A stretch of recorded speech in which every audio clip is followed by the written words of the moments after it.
Welcome to the Parenting Versus Podcast. You guys are lucky because the app crashed a minute ago after like 5 minutes of us recording, and I burped into the mic on accident. So you're welcome for not having to do that again. Well, that was gone forever, and then now you want to resurface it even though there was no memory? There's no sound effects, so I feel like it's fine. It's funny. We can laugh about it because people don't actually have to hear it this time. But what we were talking about is your book. So you have a book. Yeah, so I wrote a book on case management. I am in the editing process. My brother, who is a published author, is editing it for me by doing the typesetting. I told him, please don't change any of the content. Wait, hang on. Back up. So you're working with your brother. Typesetting is just formatting. The margins are this big. The page numbers go here. This is where the title goes. Yeah. I have I kind of wrote it that way, but I also suck at that, and I hate it. You didn't think to ask ChatGPT to help you out with that? Well, no. Because ChatGPT has some limitations in terms of how much you can copy paste at a time, and I don't want to mess with that. Oh, but just to tell you how to do it. I don't want to do it, is the thing. I freaking hate logistics. We all know this. I hate detail-oriented stuff. I don't have the patience for that kind of crap. Mm-hmm. I would rather leave it to somebody who's done it before. I did talk to an editor, professional editor, somebody who does typesetting for a living, and she wanted to charge me $500. What is typesetting? I just told you. No. Oh, but details, It's basically formatting things so that it can be published correctly. Making sure the margins are the right size so they don't go off the page or get cropped off. Making sure the pictures go in the right spots with the captions. Making sure the book numbers are in the right place. Making sure that you have enough pages in between the title page and the chapters and the intro to the book. It's mostly all the detailed formatting that goes into the physical book, not the content, but the physical part of a book. Mm-hmm. Making sure you have a correct size JPEG for your cover design. All that shit that I know nothing about and I don't care to, that's typesetting. So even if I wanted to say self-publish, or I wanted to send it to a publishing house that will print it for me, mm-hmm. I still have to typeset it all myself. They're not going to do that unless I pay them. And I'm not going to pay them. I don't have that kind of money. I have a GoFundMe, and I think one person donated, so thank you, Daniel Cooper, for that. I appreciate it. But I don't have the funds on my own to just drop that kind of money to get it typeset. So I'm hoping my brother knows what he's doing. If not, I'll just murder him. No big deal. I have a big You heard it here first. But Ryan, do it right or you're dead. But really, the book itself can go through different versions and stuff, right? So yeah, but for what I want, he actually has a pretty good idea of what I want. As we're sitting here, believe it or not, I have the hipster handbook. Mm-hmm. This is my prototype for the size I want my book to be, the format. This is kind of what I'm going off of is in terms of a guide. Mm-hmm. So he knows that. So it helps to know, it helps for him to have that because he knows what I'm kind of aiming for in terms of physical properties. So the hipster handbook is a good example. That's kind of my dummy book to say make it look like this when it prints. So cool. I'm working on that. You excited? Yeah. I'm excited to get it out there. It's my baby.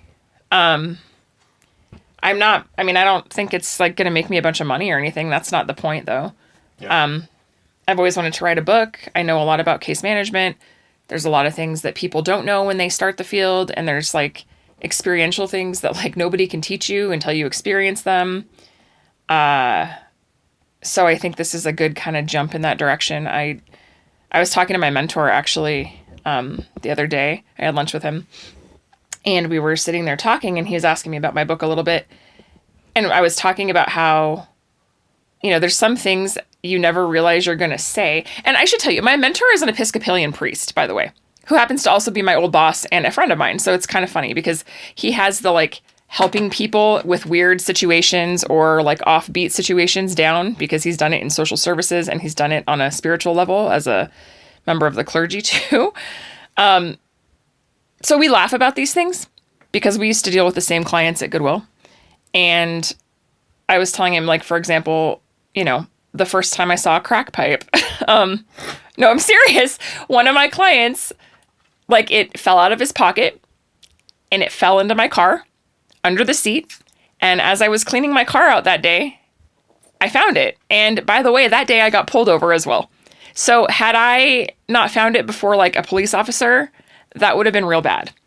But these are the kinds of things that as a case manager, nobody prepares you for that. Nobody tells you, like, hey, you know, there might be a time where somebody has a crack pipe, and if you're transporting them, it like falls out into your car, and you might have to Google what a crack pipe looks like. And then also, what do you do with it when you find it? And, you know, when you get pulled over and they say, is this yours? And you say no, because it's really not, like, what the hell? So stuff like that. Do you want me to read this book? I don't care. Yeah. You don't have to read it. Unless you really want to. Well, I mean, you didn't ask me to read it, so. I'm not going to make you read it. I mean, I would like to read it, though. You can if you want to. I don't know. I mean, you've never been a case manager. I don't know if it would be that interesting to you. But maybe. But really, like, shouldn't it be interesting to people outside? Like, it's more of a resource. It's like a niche resource guide. Does that make sense? No. Oh, okay. Well, that doesn't help. I thought it was like sort of like a retelling of stories. Or like identifying the different types of people within case management. Well, that's one part of it. That's not all of it. So you don't think I would like it? It's almost like a loose guide in a very snarky and sarcastic way. I talk about the different types of case management. I talk about ethics. I talk about case noting and how to do it right and what the different formats for case noting are. I talk about the different types of clients. I talk about the different types of case management you can do. I talk about having difficult conversations with your clients, how to approach it. I talk about self-care. I mean, it's you can read it. I'm sure you'd glean something out of it, but I mean, really, I just like enjoying the work that you make. So, I don't know. You could write There's a lot of snark in there. You'll know it's me. Yeah. So, I don't know. So anyway, that's what's been going on. Cool. Yeah, I want to check it out. I'll read it. Okay. It's not super long. It's like 125 pages, maybe. I don't know. Yeah, it's been a while since I've read a whole book that's been on paper. I listen to a lot of books. I'm listening to one right now that is about like physics and quantum physics, and like how, I guess the argument is that the universe is not just kind of randomly on its own, but somehow humans have control a bit over it, over the universe itself. There's have you heard of Schrodinger's cat? Yeah. It's like, I think it's based around that. So it's a very kind of high level, but it's a little bit out there. But anyways, what I was going to say about books is I haven't read a whole lot. I like reading. I just never have any. I mean, that's an excuse. I probably can find some time to read, but I just haven't. It's the mental energy that it takes as a parent to try to sit down and read uninterrupted, and with thought and quality and yeah. If I'm reading, there is no distractions around, because if my focus gets interrupted, I just can't pick up where I left off. And even if it is quiet and I don't have uninterrupted focus, what happens is I feel like I need to be doing something else that is not this. Like, yeah, I have responsibilities that need to be taken care of. I can't be sitting here doing my like leisurely activities. Yeah. No, I get it. Well, I think also like when you're home, there's all these reminders of like the shit you should be doing or you think you should be doing. And it's like, it's frustrating. It's funny because I was going to tell you when you were talking about different quantum mechanics and things, quantum physics. I think it's quantum physics, yeah. So it's ironic that you mentioned that, because I was looking at this Instagram handle this morning and it's called Physics Gene, like Physics Gene, Gene. I think it's just his name. Like the guy's name. Yeah. It's fascinating. And I started with the Klein bottle analogy. Klein bottle. It's this picture, right? And it says, this object can only exist in fourth dimensions. The neck of this bottle penetrates into itself in such a way that there is no inside or outside. Which I was like, that kind of blew my mind as I was looking at it. And I was like, okay, I sent you a bunch of these, by the way. And then it started going into talking about interstellar and like fourth dimensions and like all these different like black hole and wormhole things and what happens to space and time. And how they interact with each other. And like, I was laying in bed first thing in the morning, like just reading about quantum mechanics because I don't know why. Quantum physics. I can't talk. Mm-hmm. But yeah, lots to think about there. Yeah. I mean, a lot of it's like super high level, like ideas, but I don't know. There's some very interesting things. And I'm trying to figure out how it all pieces together. Like, this is a good starting point for that, actually. Well, I'm reading a book right now. Well, I mean, Instagram is a little... Yeah, like bits of information that are digestible. Like it was talking about how Jupiter's gravitational pull actually like protects Earth from like asteroids. Oh yeah, all definitely. This other crazy stuff. And like, there's all kinds of crazy things. Like, if light has no mass, how is it affected by black holes? And then it shows you like this is what happens, and you're just like, what the hell? Yeah. And it makes you feel very small in the universe. In school, you've learned that there are 5 states of matter, but there are actually as many as 22 states of matter in the universe. What? Well, there's like dark matter. What? Yeah. Yeah. See. So there's a solid, a liquid, a gas. What is plasma? A state of matter. Yes. There's different kinds of ice too. Did you know that? Well, there's like dry ice. There's like. Well, no. There's like. Ice. There's like ice. I don't know. They like ice. Yes. Sorry, you set it up. Like you said, it was so perfect. Yeah. Vanilla ice is in there too. But no, like there's ice that's like under a lot of pressure, like underneath the surface, and they number. It's like there's like ice 12 or ice 10. I have no idea how it's numbered, but they numbered the ice, and it's just the molecular structure is different. I don't know. Yeah, this stuff blows my mind, and like. I was thinking about this, like it was based on something that like was said a while ago, and it was like all this hype around like aliens. Yeah, I'm gonna go there.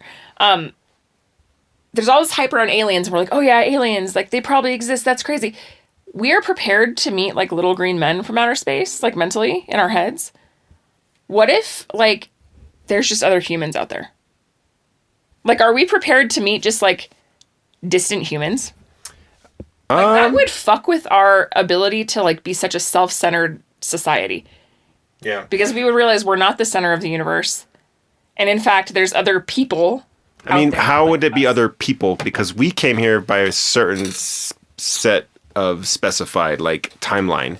Right. How would there be other humans? I think the only way that would happen is if, like, there was another timeline that existed that was, like, also us. Well, time is not linear. So... that's a possibility.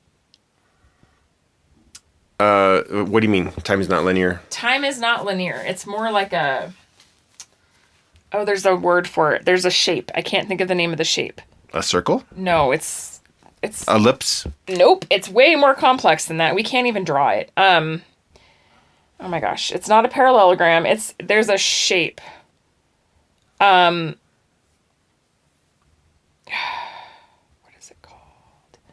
It's like string theory. Oh, what is the name of the shape? This is gonna drive me insane. So that's what the shape that time is?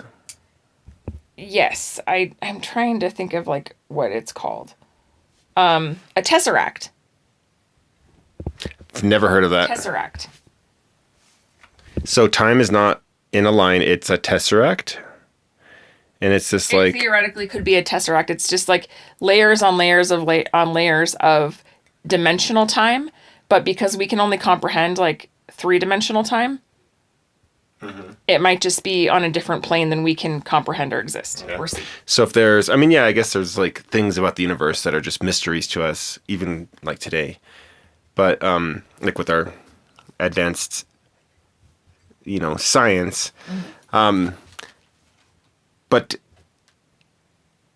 I guess what I'm trying to say is like the way that we came to be as humans is very specific, and the chances of us being here is like very low, but we're here.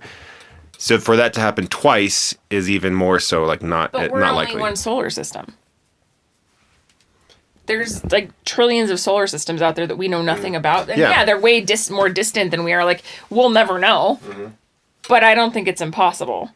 Yeah. Because time and science even is made up of patterns. Yeah. Right? And like matter and things that have rules. And so obviously our existence fits into those scientific rules and patterns somehow. No, that makes sense. So I think that it's... We'll never know, because it's... I mean, they're probably off in some other solar system galaxy we can't even... Yeah.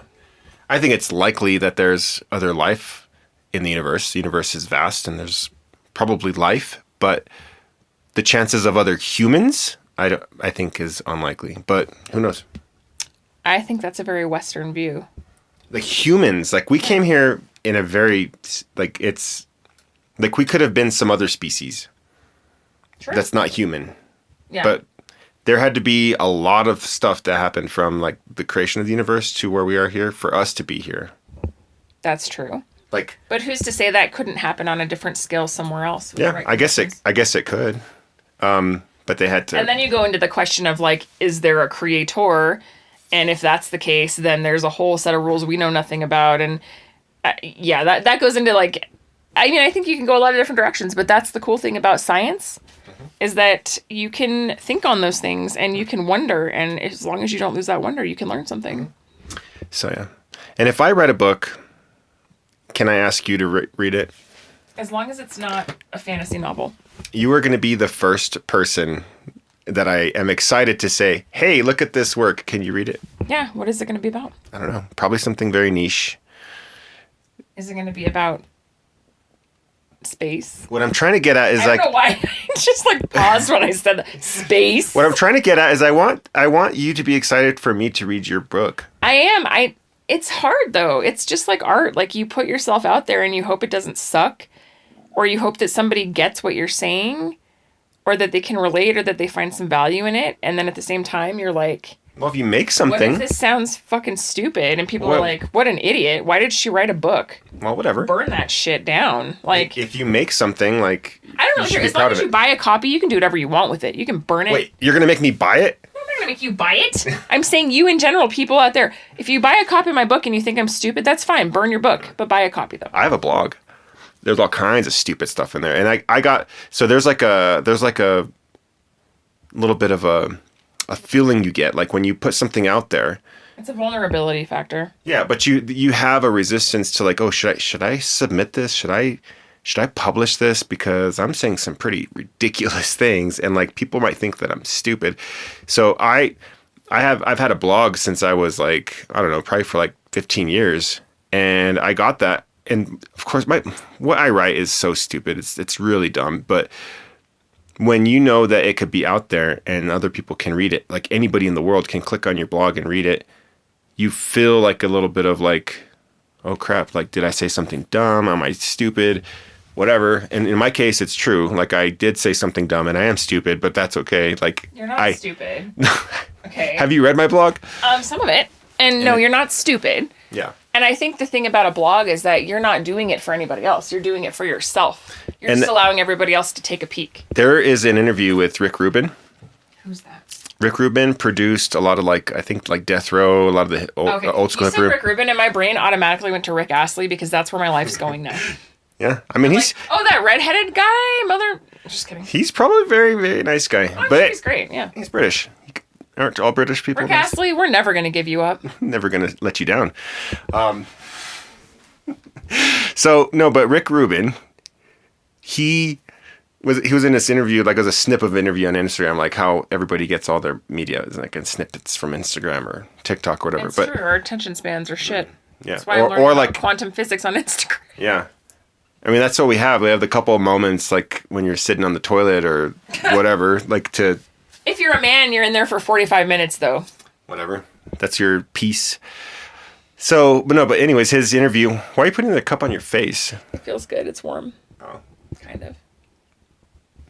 So, anyways, what am I trying to say? Yeah, Rick Rubin. He did this interview where they were talking about his... So he wrote a book recently, which I do want to get. I have library card, and I'm going to get the audiobook. But in the interview, they were talking about the book, and like they started talking about something about like who the audience was for, blah blah blah, and he went on about basically the main point of this is he said his art is for him. Mm-hmm. I make this for me. Yeah. And if I don't like this, how can I expect anybody else to like it? And if I like it, chances are other people are going to like it.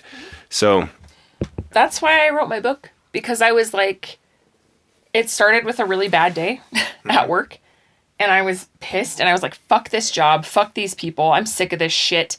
And I was really mad, and I was like, I don't want to do anything except for I need an outlet right now because I'm mad. Like, I'm sick of this. And I was like, you have these moments, especially I think in social services, where you're like, nobody freaking warned me about this. Like, there was no warning, and here we are. And so I was like, well, whose fault is that? Maybe I could give the warning. You know, maybe I could like write about this and somebody will find it helpful. Or it won't be like they're in this case management situation and they're new and they get blindsided by this ridiculous thing that they didn't see coming, like I've been so many times. And so, but that was the thing. I had to sit there and think about it. And like, the more I thought about it, I was like, what has kept me here for so long? You have to have a sense of humor to do that work. If I didn't have a sense of humor, I would not have lasted as long as I did. And like, I think that's like, you kind of fell into case management too. It's not something that you didn't aspire to be case manager. And most people do. That's the thing that no one understands. People don't like go to school like they do for like social work and like counseling, but nobody goes to school and says, I'm going to go to school to be a case manager.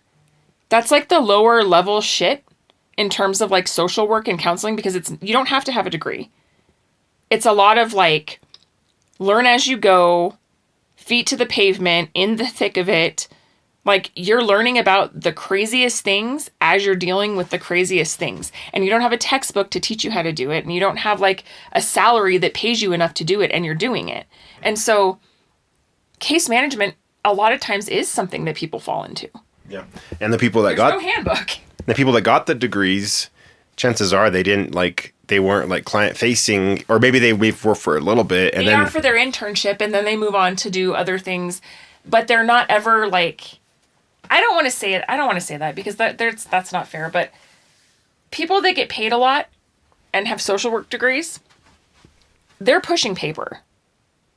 You know, they're not out there like dealing with meth heads every day. Mm-hmm. Because they have the license that's required by the state or whoever to like sign the paper, blah, blah, blah. Yeah. And then there's people who are the case managers, or the people who are with the client. They're the ones that are getting the brunt of everything. Right. We get the brunt of clients' good days, bad days, their addictions, their crisis situation. I mean, like, that's the thing. And nobody prepares you for what that's going to look like, or even gives you an idea. And nobody like can tell you how to handle it until you're in the middle of it and they've been through it themselves. So I just thought it would be helpful to have like a voice kind of like telling people, hey, you feel this way. That's totally fine. And it's totally normal. Believe it or not, a lot of people feel this way. You know, so I think that, but there is some vulnerability, because I don't want to piss anybody off. There's going to be some stuff in there that people are probably not going to like, or they're going to know who I'm talking about, even though I'm not using their name. Like, but it is what it is. Yeah. That's good. And you did something. So yeah, it's great. Yeah. I don't know. I think right now I'm trying to find time to like, you know, decompress or do my thing, because like I told you, every day I'm working, and every day you're hustling. Every day I'm hustling. Okay. Same, bro. And I'm pretty lucky. Like right now, the job that I have, they told me explicitly, like no remote work ever. Like it's never going to happen. I get on board and they're like, they have to say that. Yeah. They're like, well, you know what?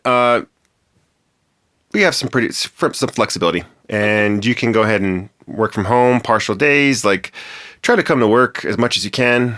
So, I mean, it's a lot more flexible than I thought it was going to be. So I'm pretty lucky. That's cool. I can pick up my kids. I can drop them off. So I'm sorry. Oh no, I forgot I was going with that, but I'm sorry. No, go ahead. No, I was just going to say, I think we're in a good place. We're in a better place than we've been for a long time. Like, yeah. We both have like this autonomous balance finally, mm-hmm. where we're allowed to do things with our kids and pick our kids up and Yeah. No, so it's that's good. Oh yeah, that's where I was going with this. So, but now, but I'm still working like all day, every day. What are you smiling about? I just got a text from the neighbors, B and J, and Jay told his wife, who's our neighbor down the street, and we're friends with them, that we're part of a cookie swap.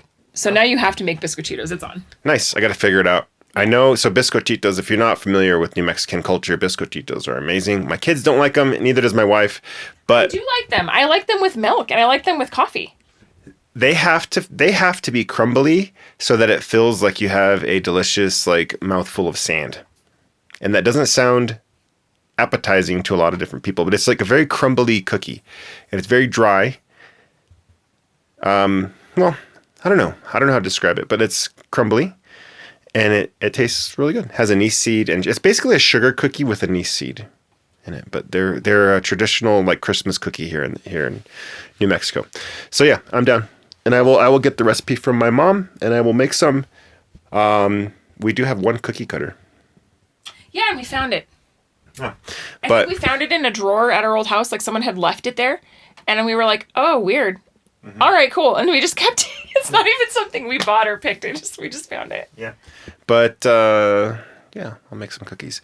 But anyways, what I was going to say is like, it's good to find something that can bring you some joy, like write a book or whatever, to explore like the things that you love. We've said this a lot.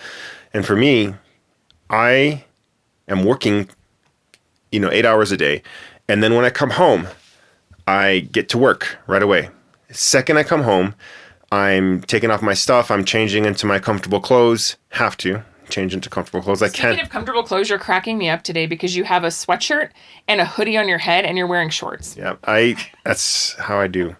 Yeah, it's a weird combo, but I like to be warm on the upper half, but the lower half needs to be cool. I don't know. Anyways,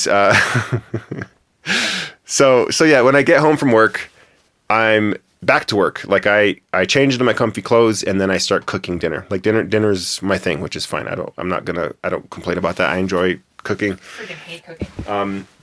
Which is fine. I'll do it. But then I cook for a little bit, maybe like an hour and a half or whatever, and we let him cook. Yeah, no, you guys let me cook. That's a saying that the kids are doing. Hanging out with middle school. And that's why I get so grumpy too. Like I cook, I'm working my ass off all day. Then I come home and work my ass off some more. And then I'm like, hey kids, it's dinner time. And then nobody listens to me. And then I go into the room of them. I'm like, hey Lindsey, it's dinner time.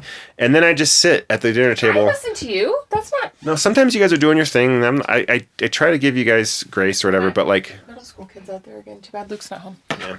But anyways, I'm cooking, and then on the weekends, like.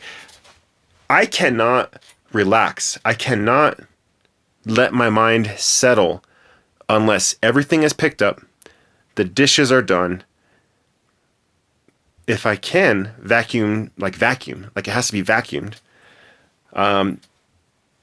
I can maybe get away with like the kids' rooms being dirty if I close the door, but I don't like it. I like their rooms to be clean. I do too. I like my room to be clean. Doing it for them, and that's the freaking parent struggle. Is like. You're disgusting, your room is gross, like clean it up, and then they don't, and it gets to a point where I can't stand it anymore, so I end up doing it, which is not good. Yeah. Because it doesn't teach them to do it. It just teaches them to wait long enough to where I will do it. Yeah. Gotta fix that. I don't know how. Yeah, for sure. And I think we leverage the things that they love to do, because we've let them get away with a lot. But yesterday we came down on them though. Yeah. We actually cracked the whip, and I was proud of us. I'm starting to have what's called a zero tolerance policy with Luke. But no, he responds to that. The other day I was like, "Hey Luke, there is a Pepsi bottle right there next to the TV. He's playing Xbox, he's playing Fortnite. Fortnite's his game. There's a Pepsi bottle, there's a bowl with a snack and some wrappers, and like your socks and shoes are on the living room floor. And dude, you're like throwing it up with your buddy, and I know you're having a blast, but I need you to pick up everything, please." And he's like, "Oh, dude, we have 1 second. And then I said, "Hey, Google, turn off the Xbox." Boom, Xbox was off. And I was like, "Man, told you, zero tolerance." And next time I asked him to pick some things up, he was pretty quick about it. So yeah. Sorry. Yeah, I have it set so that Google can turn off the Xbox. Did you hear what I said? Yes, I did. No, he's very incentive driven, and that's how you have to do it.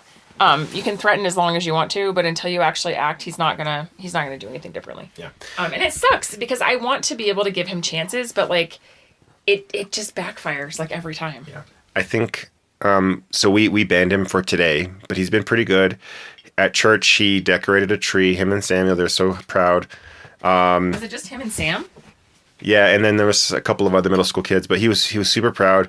And I know that after coming home from that, and then your parents making cookies, like he might need a little downtime. He's gonna need some decompression time, and I get that. I'm the same. I call it buffer time. Yeah. Because like, and I think this is why I hate pickup. Like, I hate picking kids up from school, which is horrible to say, but I hate it because it's like I get off work and I have to go. There's no buffer time in between, and it messes with my like psyche and my well-being. What about the drive? Drive's not a buffer time for you? No, it's not long enough. Nice. I listen to a podcast sometimes in the car, or I'll watch a really stupid show in my car, but I'm just like sitting there. And it's also the physical environment of picking up Luke at middle school. Mm-hmm. It's chaotic. Oh yeah, it's chaos, and I hate it, and nutty. It puts so much stress. Like, I'm sitting there like waiting for it to happen, and I'm just dreading it the whole time. And then it happens, and there's like so much going on, and I'm just like trying not to hit a middle schooler as they run across the street or like walk into traffic. It's just too much. Yeah. And I hate it. No, that sucks. Like, my mom will take the kids on Tuesdays, and literally, I would be fine if she just picked them up and dropped them off at our house. She doesn't have to take them to her house. Like, the fact that I don't have to deal with pickup that day is such a relief to me. I hate pickup. I freaking hate it. I get you. 100%. Sorry, I'm just like gonna go off for a minute. No, I got you. Buffer time. Let's talk about that a little bit more, but can I take a break real quick? Yeah. Okay, let's take a break. We'll be back.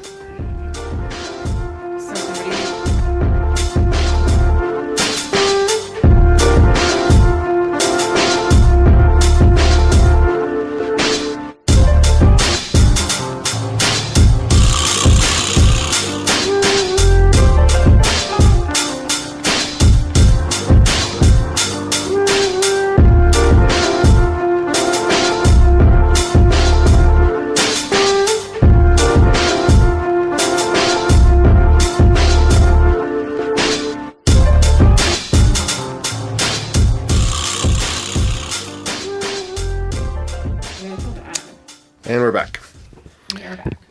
So, downtime, buffer time, all the things. I had something I was going to say, but I totally forgot. Oh, yeah. I don't know. You were saying that Luke's going to need that, and I agree. But for you, you were saying your trip to pick up the kids, the downtime doesn't happen. Mm-mm. It's like, it takes me a minute to like shift modes. Like, I don't know how to explain it. It's like I need time to like be in my element and like clean my house or transition to the next thing. Like, and maybe it's an ADHD thing. I know that we're bad with transitions. But I just need like maybe an hour of time, like after work by myself, to like just not have to do anything. But even so, the chaos and the anxiety of like waiting for Luke to get out of school in that environment is really hard for me. Yeah, no, I agree. I hate it. I agree. There's like no structure to the pickup at the middle school. It's really crazy. There's kids that like, they'll run it like in front of your car to go to their parents' car in the middle of traffic. There's like a really busy road there. Like, there's just so much going on. It puts a lot of stress on me, and I don't like it. It is very stressful. Yeah. So I could see that. I pick up as well. I'll pick up Luke sometimes, and for me, I'm not as stressed out. I think for that, like that situation, those scenarios, I just have a job to do and I'll get it done. And it kind of distracts me, actually. I don't mind it because it like keeps me distracted, and I'm like okay with that. But when it comes down to it, the everyday, like I'm on all the time. So I do need the downtime. I don't want to say I've never had the downtime, but what? My stomach keeps growling and making the weirdest noises, and I'm not hungry. It's just like, bleh, and I'm like, what are you doing? What are you doing, stomach? Like, I ate lunch. I'm not even hungry. I don't know what this is. It's called digestion. It's just like loud. Yeah. I'm surprised you guys can't hear that. It's like, Wow. I didn't hear a single thing. But yeah, and I'm trying to figure out what that is, what the downtime looks like. I told you, I have a job that has a lot more flexibility. Like, my last job, I was a supervisor. Like, I had, my regular duties, and then, there was not any downtime. And I was okay with it. The days went by really fast and everything. But now, I have responsibilities, but they're not as, weighted, I guess you could say. And in the morning, I can have this time to, I can, and I, you know what I have to decide that I want to take downtime. How do I put this? I'm not you have to force yourself to do nothing sometimes. Yeah, but I'm at work. I'm still working. I'm doing what's called I'm doing self-reflection. I'm doing career stuff. I'm doing training. I'm doing stuff, but it's stuff that I want to do. Mm-hmm. And typically I would feel guilty about that, but I have to force myself, but that's work. At home, what I'm trying to get at, which it takes me forever to freaking spit it out, is what? You don't hear this. No. It is freaking loud. I'm sorry. It's and I'm I don't know what to do. Okay, sorry. Nope, didn't hear a single thing. I'm gonna sit up. Maybe it'll stop. Yeah. That's weird. Lindsay's posture is yeah. So, but yeah, this is where video games comes in. Mm-hmm. We found here we go. We found a PS3, which is what? Nothing. He just said, I understand, thanks. Anyway, that's a side conversation. Forget it. Oh. PS3. Video games. Yeah. Downtime. Yeah. So, You do video games, I go refinish furniture in the garage. And that sounds fun, too. Fun. I want to do something that kind of brings me some joy or whatever. Video games, so I feel insanely, guilty playing a video game. I love technology. I love the background of the hardware and software and how it all works. What? I'm yawning, sorry. Oh, I thought ADHD. Coffee makes me sleepy. Oh, I thought you were working. I thought you were laughing. No, I'm yawning because I just had drank a cup of coffee at 2 p.m, and now I'm nap time. Nice. You want a non-alcoholic hazy IPA? It's actually pretty good. I just water. I need water probably. So yeah, video games, I feel incredibly guilty because there's so much more that I could be doing. It's similar to a book. If I'm reading a book, there's so much more I could be doing. There's probably dishes. There's probably laundry. There's probably something, and it's never done.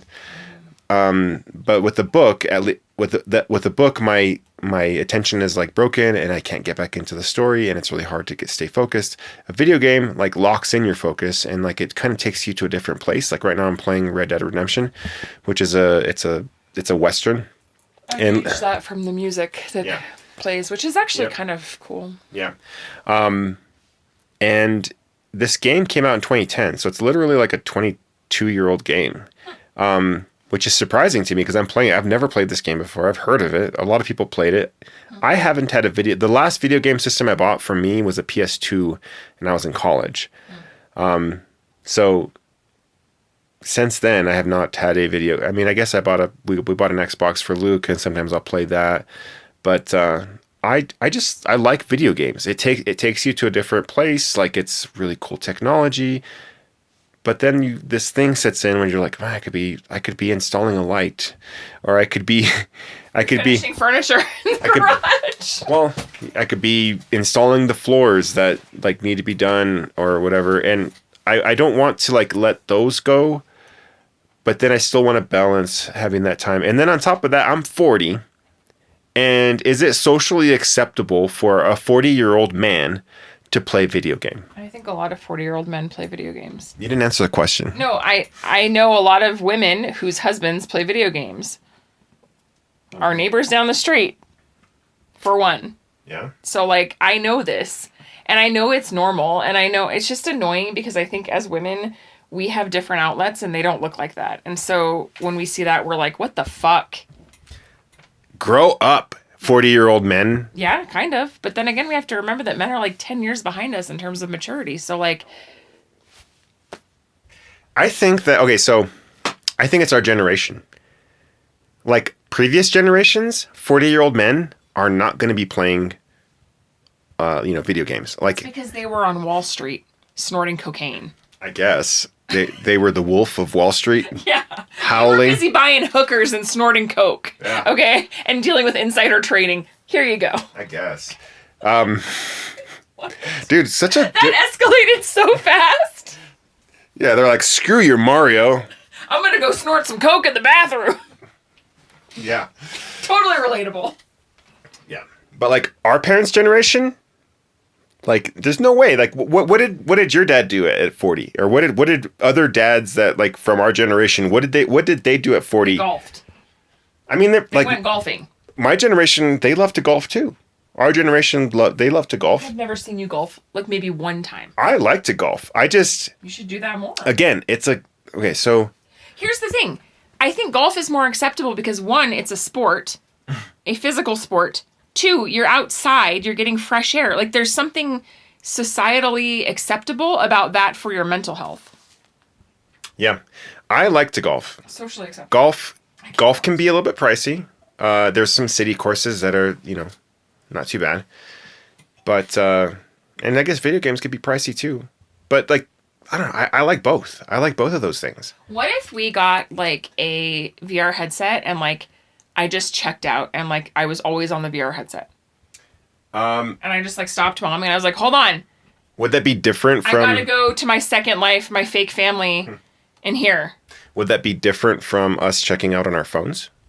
Probably not. It would just be more apparent because it'd be more obvious. Yeah. I did hear that one. See? Your stomach is growling. I don't know why. Yeah.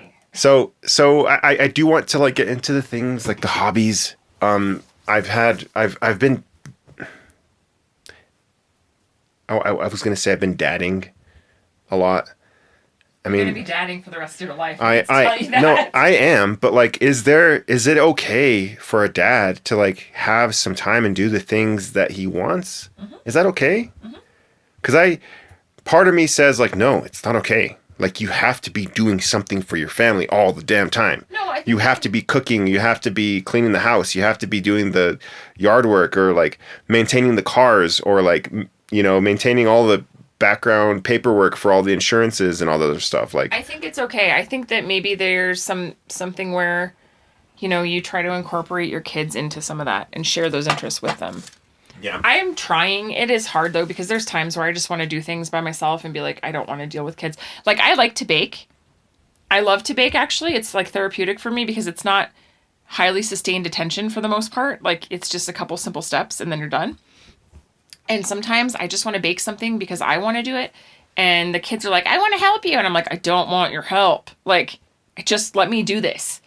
But then I realize, like, that's their way of wanting to relate to me and do something with me. And so I let them. Yeah. And it sucks because I want to let them. I want you to want me. I need you to want me. No, I want to teach them things and I want to do things with them. And maybe it's just selfish, but sometimes I don't want to share the things I love with other people. Sometimes I just want to do them for myself. I gotcha. And it's a fine line. I think it's a balance. Like, yeah, you like video games, but maybe sometimes you just want to play them by yourself, and that's okay. Well, the games that I'm playing, I have to play by myself. They're like Red Dead Redemption it's a Western, and there's hookers, and like they're like Western hookers, like because in the Westerns they had like brothels and stuff, right? Yeah. It's like it's a Western, and you're like you have bounties, you have to like kill people and stuff, and it's mature. But like baking, that seems like the perfect activity to do with your kids. Yeah, except for the fact that like it gets messier when you incorporate the kids, and it takes longer, and then it's like you have to like child-proof all the steps, and like it's a lot of tedious stuff. Like, don't spill that egg over here, don't crack it in there, okay, now dump it in there, no, don't stir that, okay, wait a minute, don't do that yet. Like, there's a lot of like parental oversight, and so it's like that takes away the sort of like therapeutic quality for me. But that's why I buy a lot of like boxed brownies and boxed cookies and stuff, because it's easy. It's something they can do without stressing me out. I'm like, okay, put the milk in there. Cool. All right, let's start. Okay, we're done. Like, you know what I mean? Yeah, no, totally. Everybody wins. That's nice. I like to cook with the kids too, like when it's appropriate. Julia, if I'm doing something that involves mixing, Julia's all about it. She's like hands-on. Yeah. She's like very much, it's almost like a science. I mean, it is kind of sciencey, right? Well, cooking and baking is just, it's like chemistry. Yeah, yesterday was cool though. Like I was in the garage and I bought myself a sander for my 40th birthday. Cause see? Let's listen to this yawn. Coffee makes me so sleepy. That's okay. I'll try to edit that out. Or maybe I'll leave it in. I don't know. Okay. So I bought myself a sander with a gift card that my dad got me. And I taught myself how to use it. And then I was kind of doing it yesterday in the garage and Riley came out. And I was like, hey man, you want to learn how to use a sander? And I was like, this is fun. Like teaching him. So he sanded part of the table with me. Talk about role reversals. I'm like baking with Juliet and you're sanding with Riley. But I mean, it's just taking the time, I think, to offer to teach them something they don't know. Yeah. And I showed him and I was like, all right, go for it. And he's like, you're going to let me hold it by myself? I was like, yeah, just don't put your fingers on it. And he did a great job. Got a jigsaw here too if you ever want to use that. I don't even know what to do with that, so probably not. When I amputate an arm? No, we don't need that. Just stay away from Carl. He only has 3. I know, poor guy. Carl's our dog. Yeah, we're terrible people. I got him a collar. It's not a shock collar. I did the research. It just vibrates and it gives them this little beep warning when they bark, and I'm trying to train him not to bark, so hopefully it works. Knowing him, he's going to like it, and he's good.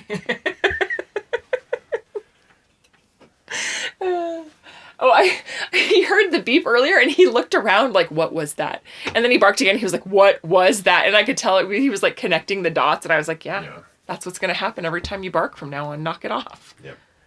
He's a good boy. He is a good boy. He just needs to calm down and use his inside voice. Mm-hmm. Yeah. Oh. So anyways, I don't know. I'm going to try to find the time to play the video games because I do enjoy it. I like it a lot. Red Dead Redemption has been really fun. I'm also playing City Skylines, which I've been wanting to buy this game for a long time. So it's like Sim City. Oh, okay. And so you basically like the original, like the old one? It's like the original, but it has like better graphics. Like you set your zones. You could do public transportation. You can set policy, like city policy. You buy parcels of land. You just grow your city. And I don't know, something really amazing about it. And you're a man and you want to conquer. You want land. I just like the city, like building the city. Just manifest destiny. Yeah. The other game that I bought that I'm learning right now, which you actually really liked the soundtrack, was Civilization. I think it's Civilization 6 or 4. I don't know. Roman numeral. It's either Roman numeral VI or IV. But that one is more about like conquering and like it's less so building a city, more so building like a civilization. So that one's really fun too. And I got a good deal on it. I paid like $5 for it.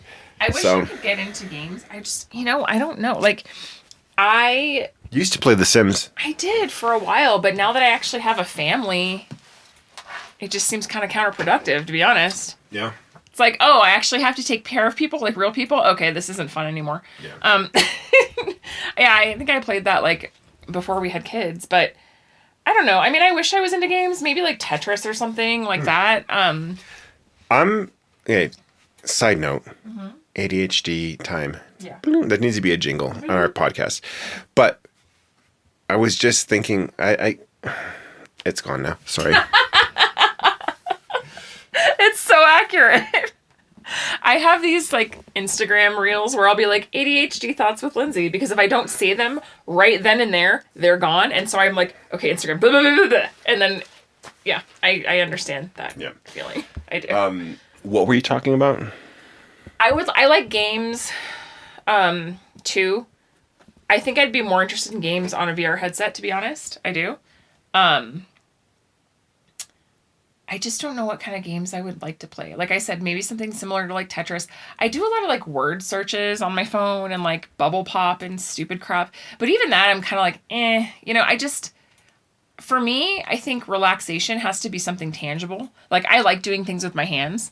Like I like making jewelry. I like cleaning. I like organizing. I like making art. I like fixing furniture and shit. Like I like having something tangible to show for my time, which is, I've noticed that about myself. Like, it's a very like object permanent thing for me. Yeah, I'm with you on that. I'm 100%. So what I was going to say, my side thought, and then I'll go with you on your thing, I'm drinking an Athletic Brewing Company hazy IPA. It's non-alcoholic, and I think I'm getting a little bit of a placebo effect. Mm-hmm.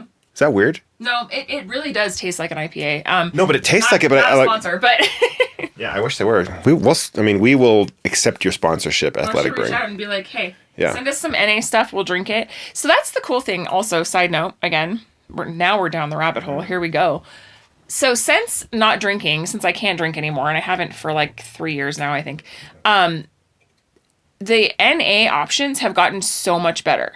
Like when I first was sober, like you could get kin euphorics, which was like neurotropics, which were great, but expensive. Like I didn't think they were that good. They were okay. I think it was a lot of hype, and I think they were the first of their kind, and so it kind of was like, oh wow, Yeah.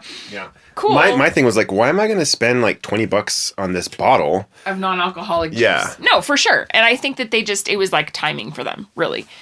But now there's so many options for like non-alcoholic beer, and they taste like beer. Like I have a non-alcoholic stout in the fridge right now. The IPA we have, like Lorenzo's having, and it's funny because I didn't even like IPAs when I could drink, and now I actually like the non-alcoholic ones, and I'm like, oh, I get it now. Yeah. I might buy some more of these, and I might, because it's like you drink a beer to like sort of relax and to chill out and blah blah blah. But who cares if the placebo effect works? Like, yeah, but though that the relaxing factor is the alcohol that's in there, right? But this has no alcohol, and I feel like relaxed. It's weird. So, anyways, I think also our generation too. Like we have been trained like Pavlov's dog to think that we need to have a beer to relax, or we need to have a drink in our hand if we're in a social setting. And maybe that's not just our generation, but like I think that there's a lot of that like subconscious like training of like, if you're in a social situation and you don't have a drink in your hand, like what are you doing? I've noticed that like when I stopped drinking, the first couple times I was out in like social settings, I remember like that's when I started getting like tonic water and lime. Because it tastes like it should have alcohol in it, and it gives me something to do with my hands and something to drink when I'm in a social situation. But it's weird. It's because I think our brains have like, we've trained ourselves to think that we need to have that in a social setting. And so when we don't, we're not quite sure how to handle it. Yeah, no, for sure. And like for me, concerts have been the place where like I enjoy drinking a beer, getting a little loosey-goosey, and watching a show. But the other day we went to Atmosphere, which is a really good show. That was a great show. And you had tonic water and lime, and we watched Have Fun, Get Fun? Fun. No fun. No fun. No fun, and then a DJ, and then Atmosphere, and really, like, it was great. It was like a Sunday night, too, which I was like, like no one's gonna show up for this. Like Sunday night, whatever. And then I was like, this is tight. And also like, I wish I didn't have to work tomorrow. I don't think I did. I don't think I went in that day. No, actually. You have the flexibility that you can just like be like, I'm not gonna come in. Yeah. But anyways, your dad's the best boss ever, by the way. Yeah, he's very lackadaisical. What were we talking about before that? Before I got sidetracked. NA beers. No, before that. I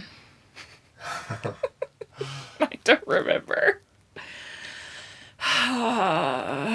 It was interesting. I know that.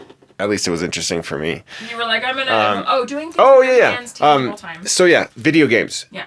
Totally like great. Just mind goes to a different place. I get to enjoy these graphics. Like I get to interact with this other virtual world, and it's great. But the things that I do like to do, and you might have an argument against this, I don't know. But like, since we have a house now, we are very fortunate millennials to be in that boat, homeowners, even though there's some things about our... And anyways, I'll move on from that. Segue. Yeah, no segues. I want to do some things for home improvement. We got a quote to replace the floors. And I got the paper with the numbers, and I was like, you're shitting me, right? Like, this is... Is this a joke? Are you paving our floors with, like, 24 karat gold, or like what's going on here? Because this is way too much. So I've done some very minor things, and I know that I'm capable. Like I don't have a reputation of being a handy guy because I haven't really had any chance to like show that. We've rented, and like I'm not going to be working on other people's houses. First of all, I don't know if they would like that. Second of all, I don't know if there was a second of all, but like, anyways, now that I have this house. Third of all, no. I've done some things, some very minor things. I replaced the floors in both of our bathrooms and our kitchen. I installed ceiling fans. Electrical kind of freaked me out, but like I literally was like, please don't die today. Yeah. Like I don't know what to say to you. Don't die today. Yeah. I got a multimeter and I got the tools, and like I have general, like just good, like I have a solid base of understanding and knowledge of just different things. I'm very lucky that my dad, he showed me a lot of different things when I was a kid. Like, it's surprising to me that how many people that I assume, I don't know this for a fact, but I'm assuming, and I'd be willing to wager a good amount, that not a whole lot of people today know how to change a tire. Like, to me, that's one of the first things I learned when I was like probably Luke's age, which is 11 or even earlier. I know how to change a tire safely. I know how to do simple things on a car. Like, I would just like fall on my face and I'd die. So. Yeah, don't do that. I can do car work. Like, I can change the oil. I've been changing the oil. I'm like, the other day, not the other day, but like a couple months ago, our cars need synthetic oil. I dropped $80 for my car. Your car needed more oil because yours has a V8.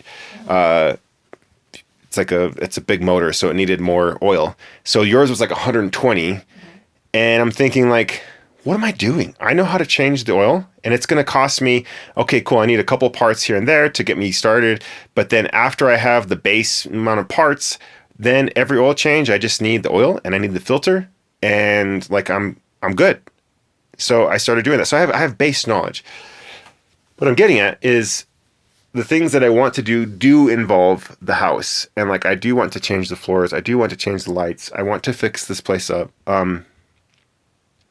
Even things like bathroom vanities, even like kind of like bigger projects.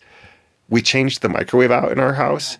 That was an insane. That was a beast. I didn't think we were going to be able to get it out of the wall. There was a point where we were like trying to pry it out of that metal thing, and I was like, this is not going to happen. We're going to have to call somebody, and they're going to be like, well, shouldn't have done that. Yeah. We changed out the cabinets, which, by the way, we should get matching hardware for all of them. We do. No, but like for all of them should be like the long ones instead of the little knobs. Well, I don't know where she got. They're expensive. Yeah, it's fine. So, anyways, yeah, I like doing those things. Like the cabinets, I'm really proud of that. Do you remember what it looked like before we painted? Yeah, I took a picture. Like, we should go back and look at those pictures. No, I have a picture of the listing, like the house listing when we bought the house, and it's like drab in there. It looks like the 80s puked all over it. Bad curtains. Bad curtains. Oh my God. Like, if you go watch Christmas Vacation, look at the decor in that house. Like, great movie.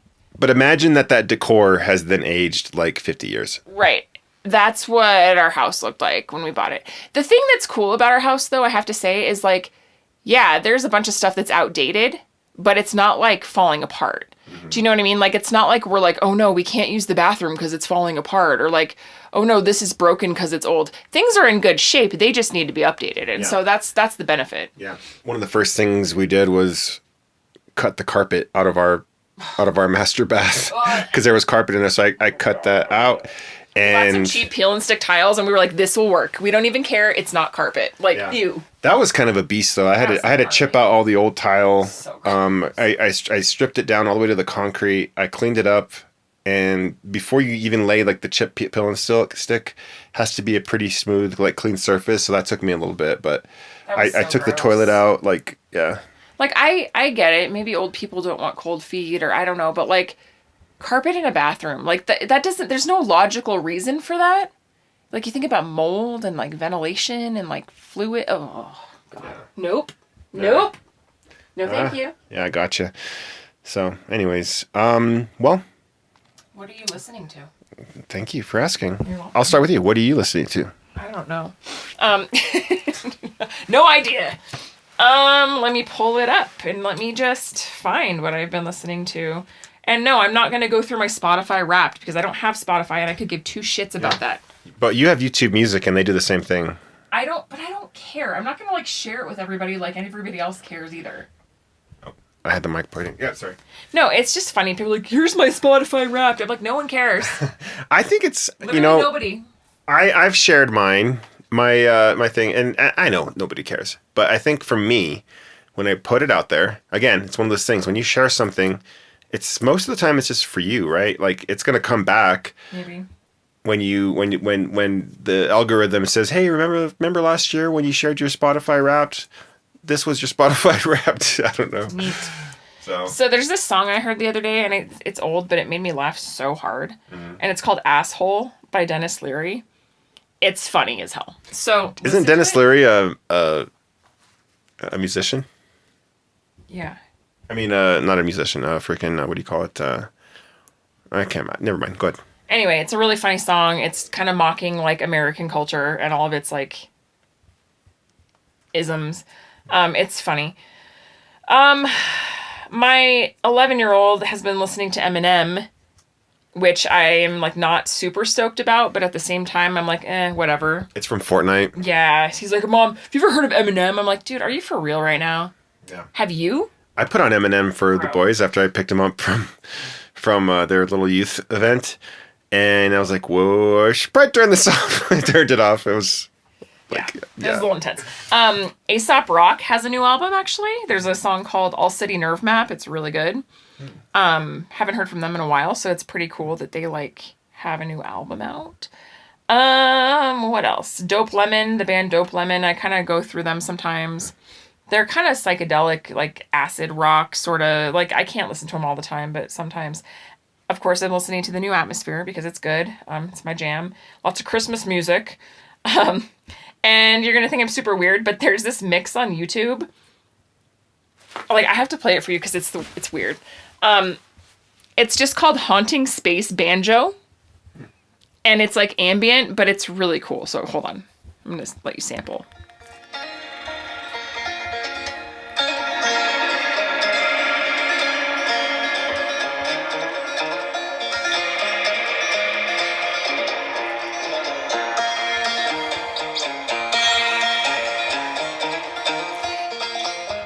So it's basically like somebody playing banjo, but it sounds like it's like in space and it's echoey and it's really like pretty. I really like it. So I've been listening to that when I'm trying to like focus or just relax a little bit and kind of chill. It's really random, but it's really cool. I like it. What else? I've been listening to No Fun since we saw them. It was pretty good. You actually shared this song with me called Hometown Hero by Oblé Reed. Oh, yeah. He's good. He's really good. He's a rapper from Seattle. He's really good. Like, I was pretty impressed. So that's pretty cool. And then podcasts, I have been listening to a couple of different ones. There's some series. So I've been listening to The Exorcist Files again because they have a couple of new episodes out, which is always fun. Spooked. Always listen to Spooked. I've actually been listening to one called Ghosts and Grit with Jack Osborne. He's super into like paranormal stuff, but aside from that, like he has some really interesting guests on his podcast, and he talks a lot about recovery and like his own journey with that. And like, he's a really good conversationalist. Like, he asks really good questions and he gets people talking, and it's a really good podcast. With or without the like paranormal aspect, it's a good podcast. He's just really good at talking to people. And I didn't think that would be the case, but he's actually a very good host. I've been listening to one called Mortal Sin, which is a Dateline series. It's about murder. Takes place in Bremerton, Washington. And really? Yeah. The Navy base? It's a true story. No, I'm not going to ruin it for you, but if you like true crime, it's a good one.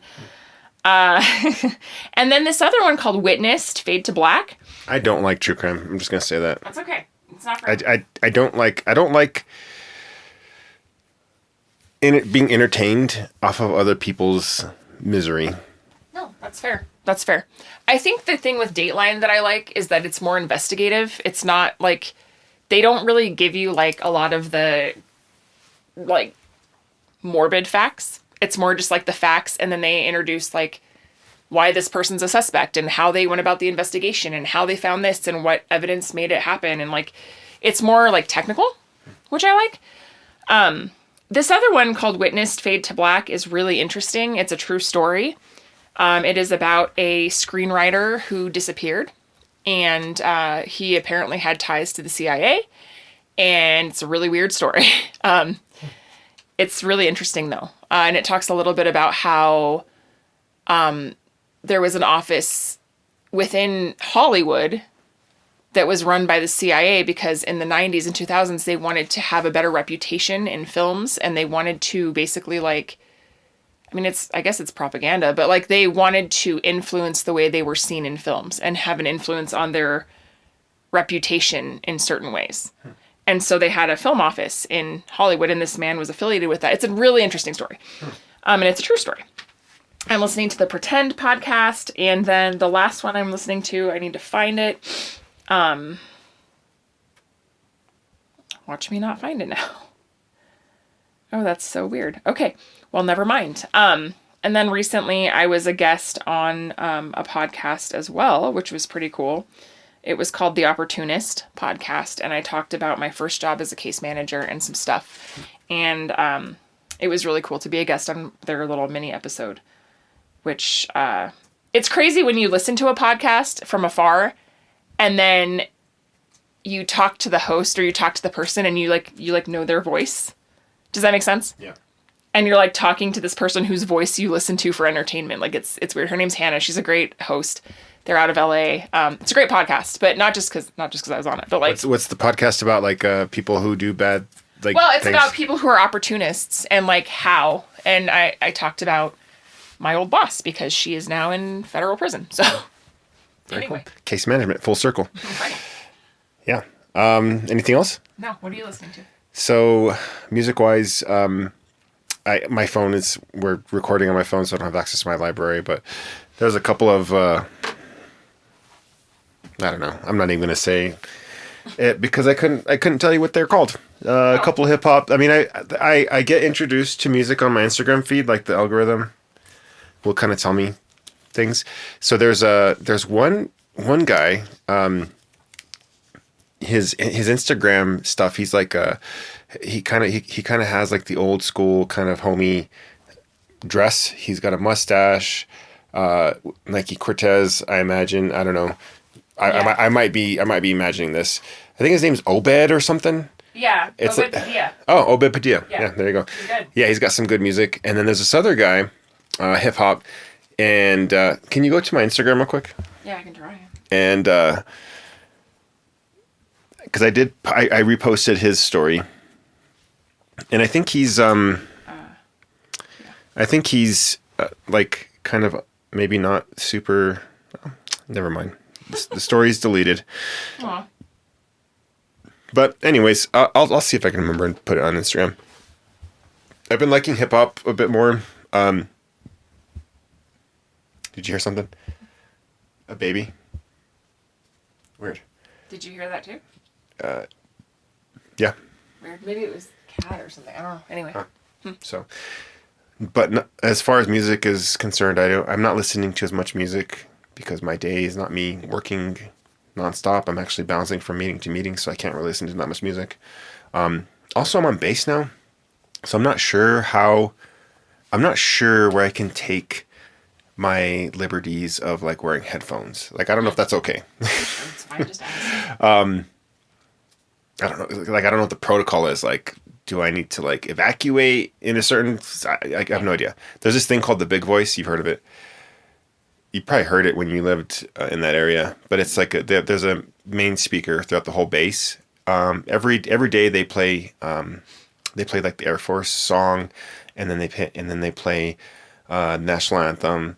And I think every morning they play. Is it called taps? Mm-hmm. Is taps when somebody dies? I thought that's when somebody died. That's the national anthem. That's it. But no, there's a song to wake up. There's a song to wake up. Yeah, I think that might be it. Yeah. So, yeah. But podcasts, I've been listening to some podcasts. There's one called my brain just does not work. It's okay. It's broken. I cannot remember anything. Is that like, am I the only one? No. I think I am. I started the Lex Friedman podcast. Have you heard that guy? I've heard of him. His YouTube stuff will come up every once in a while, but he like interviews like big people.